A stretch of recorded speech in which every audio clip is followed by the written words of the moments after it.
Welcome at the couch, courtesy of the Nature Network. Election period across the world tends to bring tension, anxiety, and displacement. Statistics shows that marginalized groups such as young girls, women, LGBTQ plus communities, people living with disability, and refugees tend to be mostly affected during this time. Welcome to the couch, courtesy of the Nature Network.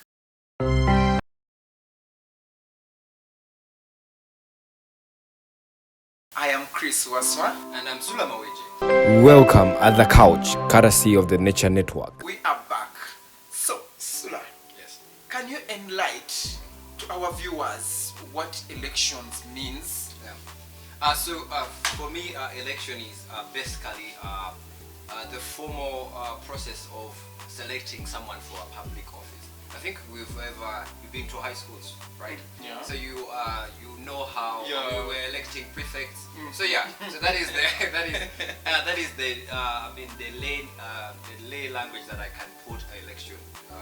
Do refugees supposed to engage or participate in election, like in this period of elections now? Are they supposed to participate or engage in that? Chris, election specifically for the citizen of that country. So refugees being hosted by that country. So refugees, I would advise anyone there that is listening, every refugees out there, you're not allowed to participate or engage in this ongoing election. Even the campaigns, you're not supposed to attach to yourself to any political parties, because you're not a citizen and it's not your right to vote in that country. Even like, let me say for example, even if I want to stand, maybe there's a rally there gathering, I don't supposed to stand there. So it's very advisable, like not refugees to engage in any kind of political affairs. Let it be you have your neighbor or your person you're dating is engaging in this election election campaigns, or is one of the participant or the contestant. You're advised to stay away as much as possible you can, because it's not your right to vote in that country where you're saying you don't have a right to that. Yes, you don't have a right, and it's very advisable people to stay away from that. Okay. Stay from the election season. Oh yeah. So since you've said refugees are not supposed to engage themselves in their political affairs of this country, because we don't have that right to cast votes or what. So what advice would you give to the refugees in this period of elections? So first and foremostly, I just want to advise anyone that this is a very sensitive time. So I just advise everyone to stay as much as possible, stay away from any political rally.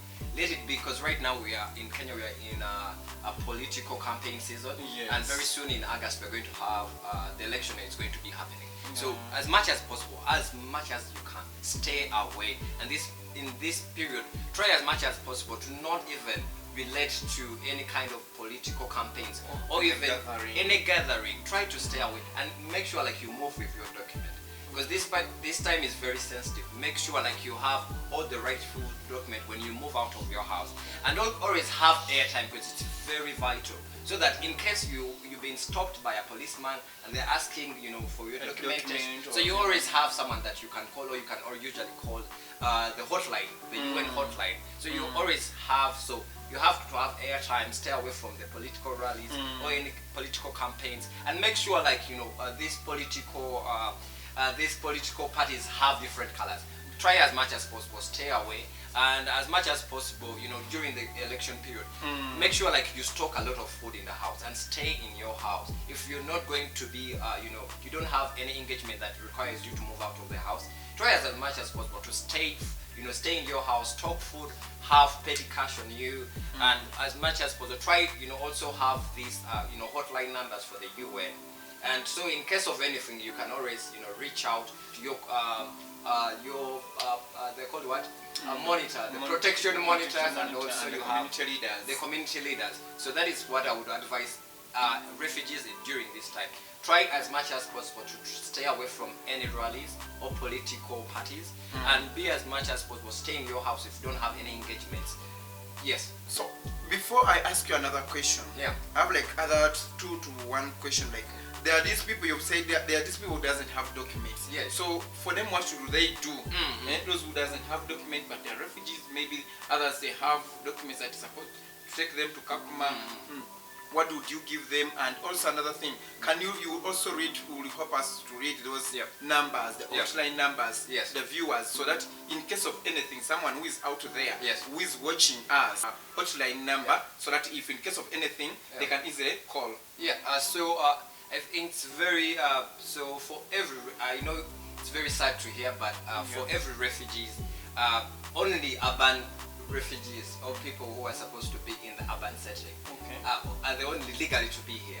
So I'm very sad. Like I'm very sad to even say it, but that is the truth. That is the truth, because we have a lot of refugees who are residing in an urban setting, but they're supposed to be in Kakuma. Yeah, they're supposed to be in Kakuma because of some circumstances. Yes. But those refugees are advised to go back to their respective areas where they were relocated by the UN. So you're not supposed to be in an urban setting if you're a camp resident. In that, you're going to create yourself a risk for yourself and others. So as much as possible, we want they're our friends, but we still have to tell them the truth.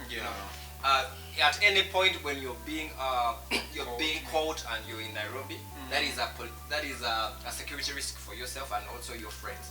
Because let's say you're staying at a shelter, so everyone will be, if let's say police comes here, they will arrest everyone, And then this will also bring charges, because we've had there are charges for a person who does not legally stay in Nairobi, who is not an urban refugee. And the other thing, I think mostly we should advise everyone to try as much as possible to reach out to the UN and get the rightful documentation. I know some people have a document that are expired, but try as much as possible. Use this time. Use this time to advocate, to be able to get those documents, and so that when the election comes, you have a rightful documentation.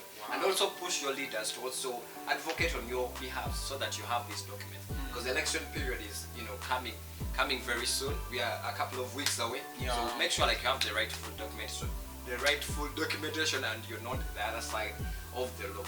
Hotline of UN is here. It's 1517. So you can call. You can reach out to that in case of anything. Just reach out to that so that it can help you. So, Sulah, let's go to another question. Let me say this is the last one. So, I've seen you're being like working in a certain organization. Let me say you're like plans. What plans do you have for these people in these times of elections? And what programs you have, you as community leaders, you as someone who are working in an organization for these people like refugee people, like LGBT refugees, transgenders. What plans, programs you have? The plans that we have, different CBOs have different plans. But something that I want to put out there is for Nature Network, we're going to use our social medias handles to be able to sensitize the community and also sensitize the refugee community about how do they conduct themselves during this time. This is a very sensitive time, so we try to use our social media to put out content. Like this video specifically is to prepare refugees out there for this upcoming election, to be able to know what am I supposed to do in case of there is an insecurity. Who am I supposed to reach to? There is a toll-free line. You can always reach get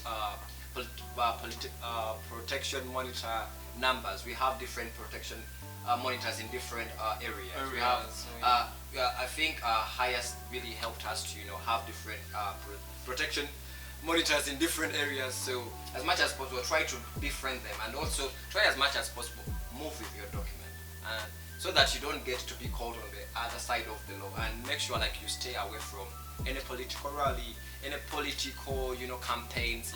You as a refugee, you're not mandated to vote. That is not your right. That is not your activity to engage in. All you can do is just stay at your place. If you don't have any engagement that requires you to move outside your house, make sure like you stay indoors, make sure like you've stocked enough food, make sure like you have pet cash on you, and make sure like you have airtime, because that is, you know, that is going to be a very vital commodity during that time, because I need to check on my doctor, that people that need to refill their medicine, people who need to also check on a friend.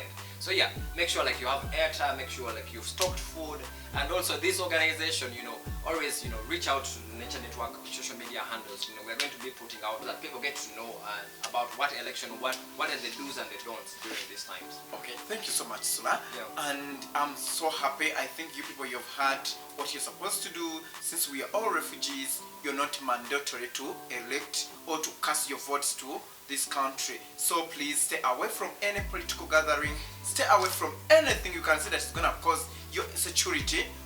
Have to stop from here. So please continue following us, social media handles, YouTube, Facebook, Twitter and Instagram. So you'll be seeing each and everything.